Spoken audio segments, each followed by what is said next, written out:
Nah,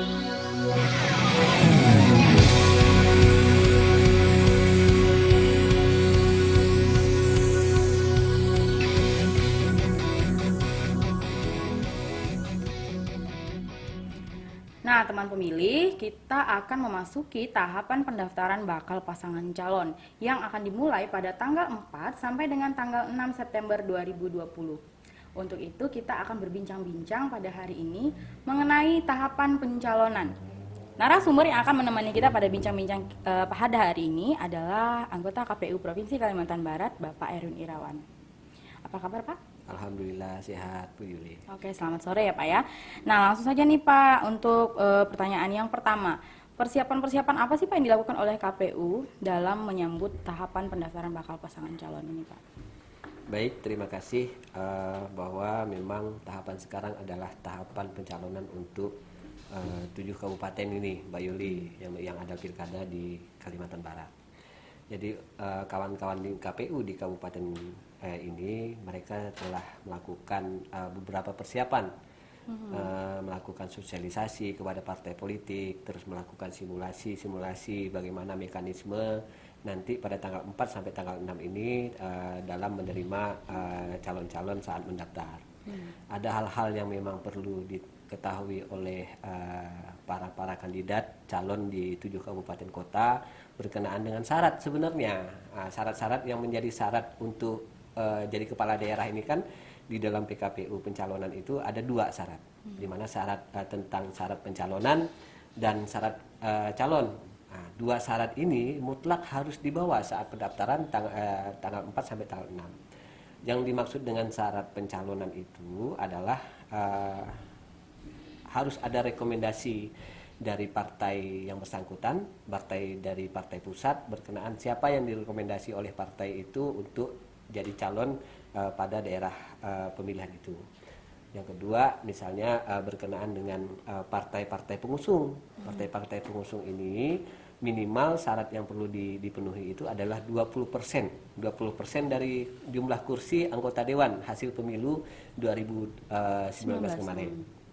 Nah, mekanisme selain menggunakan kursi juga bisa ditempuh bagi partai politik yang ingin menggunakan dengan suara sah. Suara sah itu adalah 25% ini. 25% dari suara sah hasil pemilu 2019. Nah, yang harus kita pahami bahwa siapa yang bisa menggunakan suara sah ini tentu juga kepada partai politik yang memang memiliki kursi di anggota dewannya. Untuk syarat-syarat calon ini lebih kepada pemenuhan syarat si calon.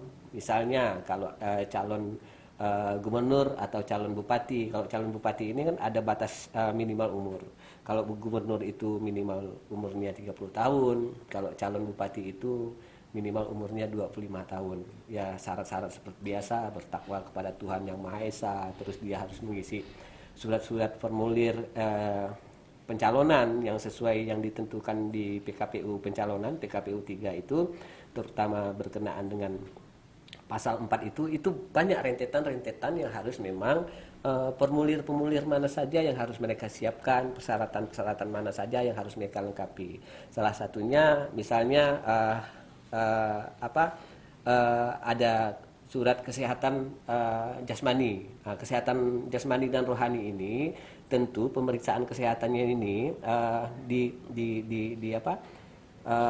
ditanggung, pembiayaannya ini ditanggung oleh KPU penyelenggara, KPU Kabupaten Kota. Nah, tahap ini kita sudah melakukan kontrak dengan rumah sakit mana yang akan melakukan pemeriksaan kesehatan terhadap calon-calon bupati dan wakil bupati nanti. Yaitu kalau di Kalimantan Barat karena juga di rumah sakitnya kabupaten kota itu masih belum memenuhi standar sesuai dengan keputusan KPU tentang pemeriksaan standar kesehatan, tentu 7 kabupaten ini calon-calon itu akan dilakukan pemeriksaan kesehatannya di Rumah Sakit Sudarso dan Rumah Sakit Sungai Bangkung. Ini berkenaan dengan pemeriksaan kesehatan. Hal-hal yang lain juga yang perlu juga disiapkan oleh calon-calon itu surat-surat yang berkenaan dengan lembaga lain. Nah, maksud saya yang berkenaan dengan lembaga lain ini misal berkenaan dengan pengurusan LHKPN, SKCK, surat tidak tidak sedang dalam keadaan valid atau tidak dari pajak, yang ini memang bersentuhan dengan lembaga-lembaga lain. Tentu surat keterangan dan keterangan ini yang memang juga harus segera diurus oleh calon-calon kepala daerah, karena ini produknya. Kalau SKCK ini kan dikeluarkan oleh kepolisian. Kalau berkenaan dengan pajak tentu dengan kantor pajak. Berkenaan dengan legalisir ijazah juga bersentuhan dengan dinas pendidikan. Nah, kalau misalnya berkenaan dengan pendidikan, ini syarat minimal untuk calon itu minimal SMA. Nah, kalau bagaimana ini perlakuannya? Kalau misalnya calon itu menggunakan titel Dokter Handes, SH, SE, Insinyur dan sebagainya, syarat minimal yang harus dipenuhi calon itu adalah ijazah S1 ijazah SMA.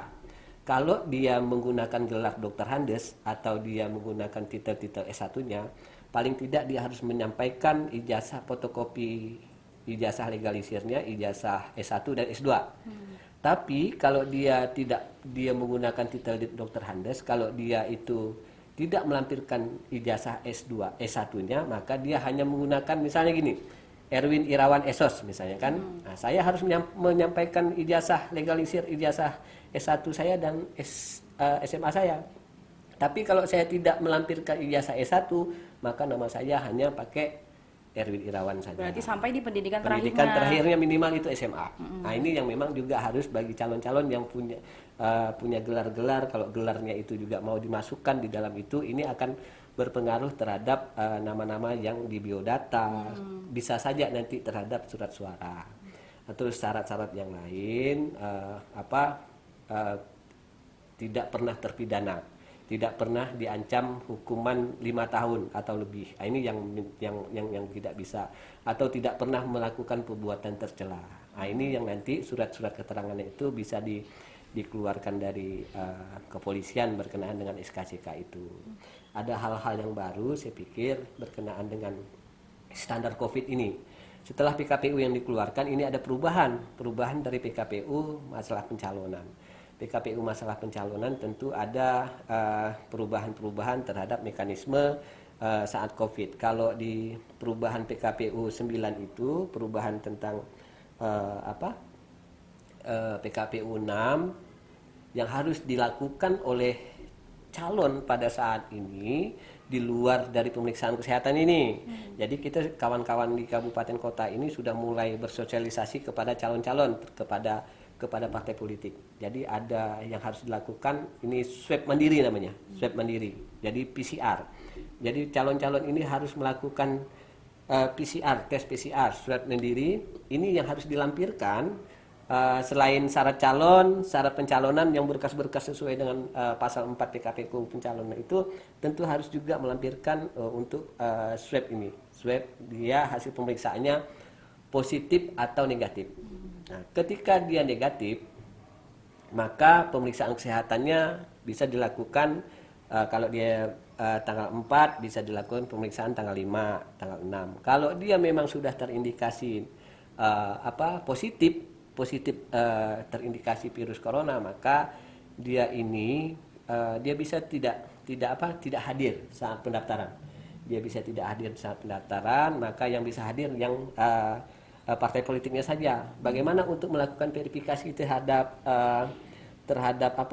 berkas dia? Nah, mekanisme video call menggunakan teknologi untuk memastikan bahwa yang bersangkutan itu mendaftar, kita bisa menggunakan mekanisme teknologi video call. Nah, sebelum kita lanjut ke pertanyaan selanjutnya, Pak, silakan ngopi dulu, Pak. Oh iya, terima kasih Mbak. Mari kita minum dulu. Pertanyaan selanjutnya itu terkait dengan bagaimana sih mekanisme pendaftaran bakal pasangan calon nanti pada tanggal 4 sampai dengan 6 September. Ya, berkenaan dengan pencalonan, tentu pasangan calon ini kan dihantar oleh partai-partai pengusung yang minimal 20% itu. Nanti karena ini protokol COVID juga, tentu kehadiran yang siapa saja yang hadir di ruangan itu tentu dibatasi karena protokol COVID. Jadi nanti partai menyampaikan ke KPU, membawa berkas tentu dengan calon dan sebagainya. Kalau misalnya ada calon yang berhalangan untuk hadir, apakah juga harus diberhentikan pencalonnya? Tidak. Asal saja si pasangan calon ini atau salah satu calon ini memberikan surat keterangan, misalnya dia tidak hadir karena sakit dan sebagainya. Ini bukan berarti mengganggu dari proses pencalonan.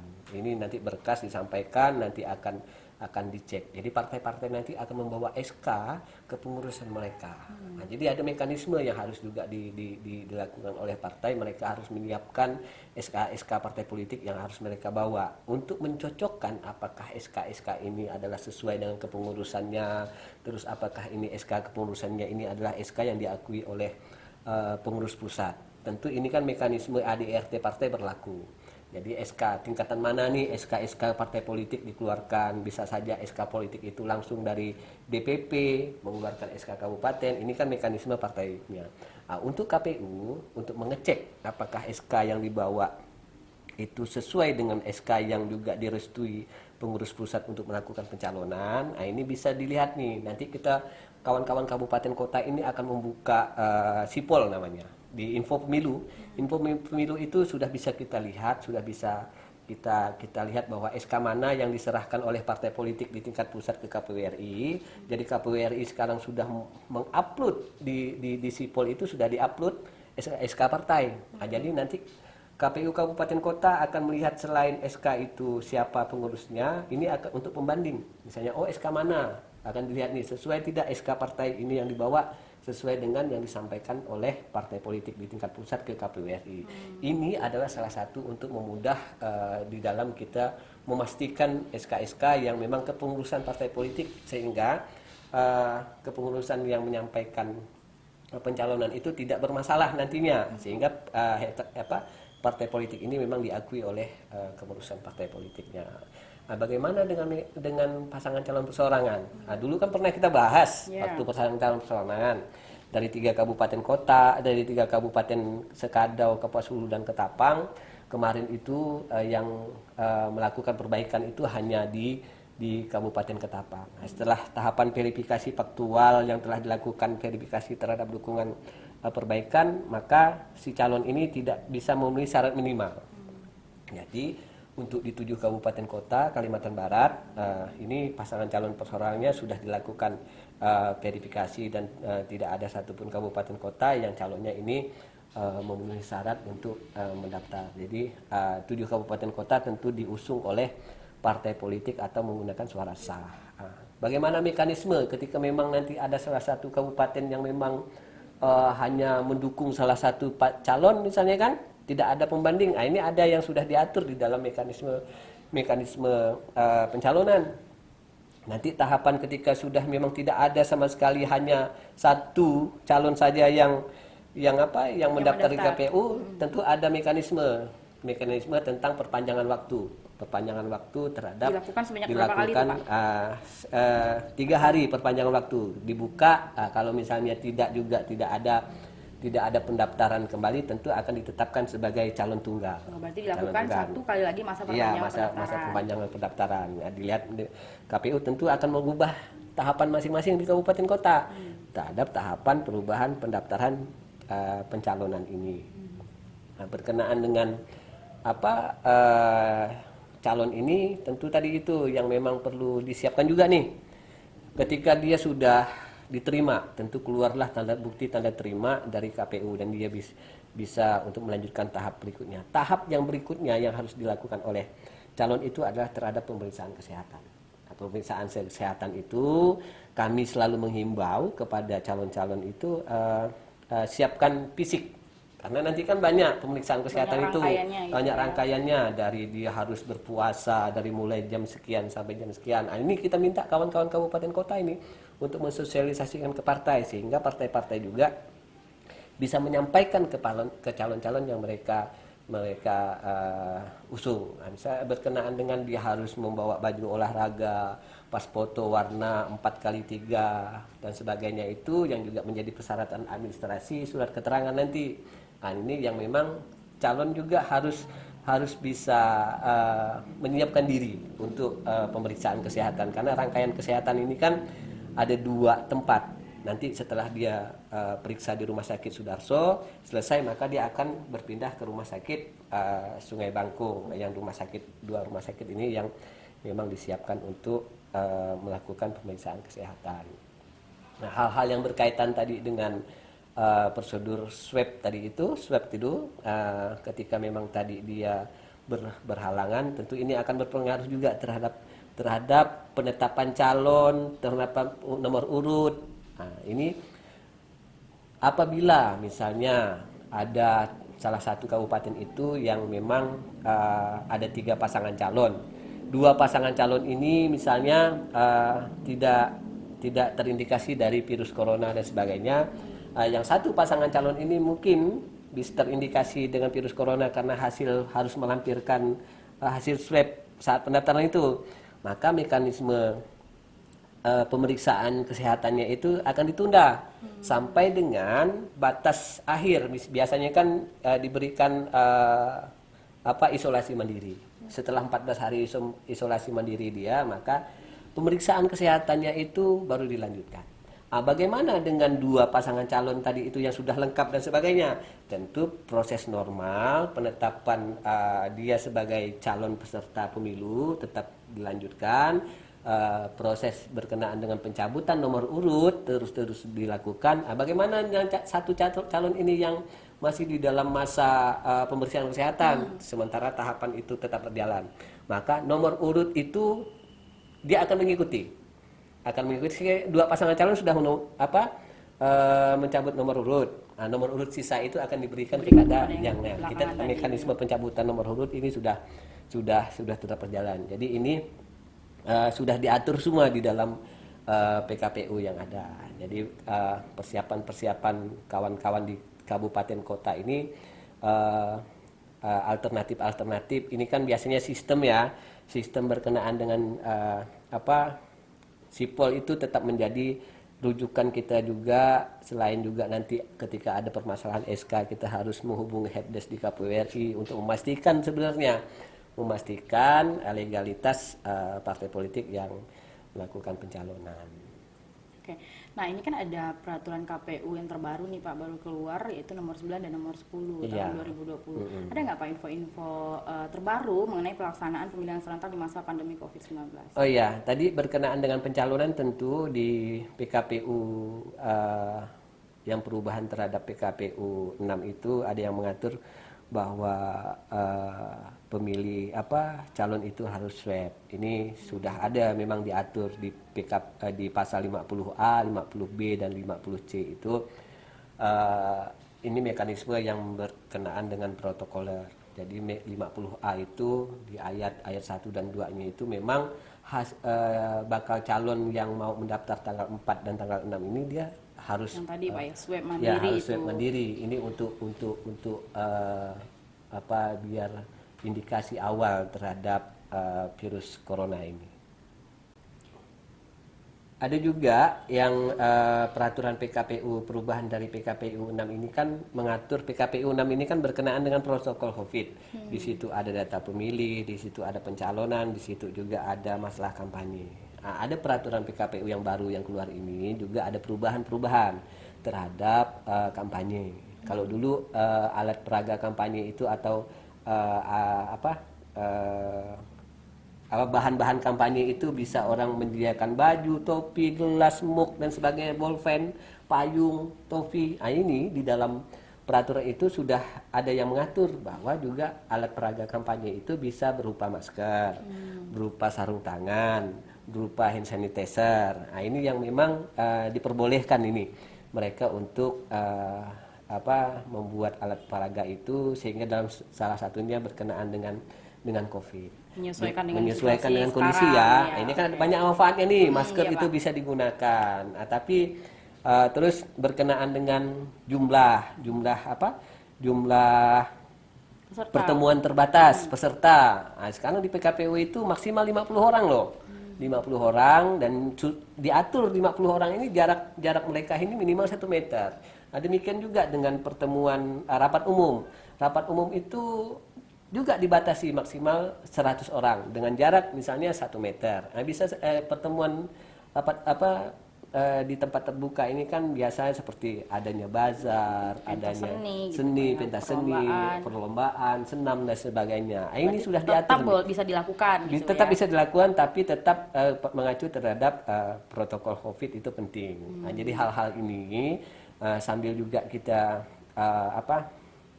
menunggu nih ada perubahan-perubahan PKPU yang mengatur khusus berkenaan mekanisme kampanye, tapi ini sudah mulai diatur berkenaan dengan perubahan di PKPU 6 berkenaan dengan mengatur pelaksanaan pemilu di masa pandemi. Karena kan di PKPU 6 yang saya bilang tadi ada mengatur data pemilih, pencalonan sebagainya. Item-item itu dimasukkanlah di dalam perubahan-perubahan itu.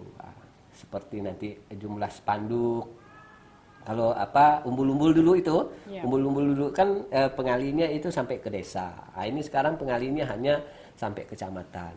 Jadi nanti umbul-umbul itu pengali jumlahnya juga sampai di kecamatan saja. Ini banyak yang memang diperbaharui. Ya, saya pikir untuk melihat perkembangan PKPU silakan saja kunjungi JDIH KPU Kalimantan Barat. Saya pikir ini sudah banyak nih peraturan-peraturan terbaru, terus produk-produk keputusan-keputusan yang mengatur berkenaan dengan mekanisme pemeriksaan kesehatan, terus ada surat edaran yang berkenaan dengan kalau partai politiknya ini bagaimana. Ini dikunjungi JDIH KPU Kalbar itu sudah memuat semua SK-SK, baik SK yang mau sekarang, bahkan SK-SK di pemilu-pemilu kemarin saya pikir itu sudah juga bisa banyak, sudah bisa lihat di dalam JDIH itu. Berarti teman pemilih itu tidak kehilangan momen untuk melihat visi dan misi calon kepala daerah yang akan dipilihnya nanti, Pak ya, karena kampanyenya tetap ada walaupun dengan batasan-batasan tertentu. Oke. Nah, teman pemilih, kita dengarkan pesan-pesan dari Pak Erwin dalam menyukseskan pemilihan serentak tahun 2020. Silakan, Pak. Ya, buat masyarakat di 7 kabupaten kota, mari kita sukseskan pemilu di 2020 ini. Jangan takut untuk datang ke TPS, artinya di TPS itu juga kami sebagai penyelenggara tentu memperhatikan protokol COVID itu. Pemilih datang ke TPS itu harus diukur suhu, nanti diberikan sarung tangan, akan diberikan setiap ruangan nanti ruangan tempat pemilihan itu selalu diberi disinfektan. Artinya jangan takutlah. Nanti setelah juga ada mekanisme, kalau dulu kan tinta itu kita celup, ini nanti bisa kita tetes, bisa dioles pakai cotton bud. Artinya ini cotton bud yang sudah dipakai langsung dibuang. Jadi jangan ragu untuk datang ke TPS, tetap sukseskan pemilu. Pemilu ke depan ini tidak hanya gawainya KPU, tentu kesuksesan pemilu 2020 itu kesuksesan masyarakat Kalimantan Barat pada khususnya. Oke, teman pemilih, mari kita sukseskan pelaksanaan pemilihan serentak tahun 2020. Jangan lupa datang ke TPS tanggal 9 Desember 2020. Dan seperti biasa, jangan lupa like, subscribe, dan share. Bye!